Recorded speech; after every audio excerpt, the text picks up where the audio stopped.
What happens to a meadow when you move it? Beneath the flowers lies a hidden world of microbes that may never be the same.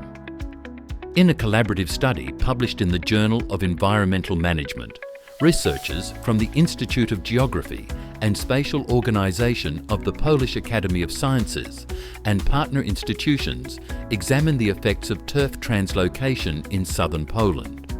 They wanted to know how moving entire blocks of meadow soil influences its physical condition and microbial life.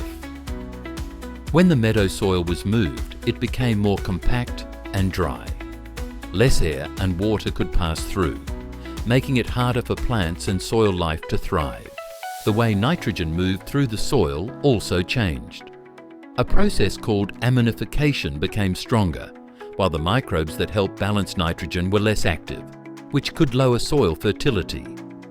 Some bacteria disappeared, but more types of fungi appeared, especially those that break down dead material or help plants grow.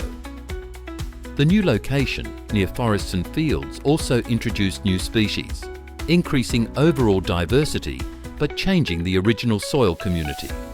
To learn more about how turf translocation reshapes ecosystems, check out the full study in the description below.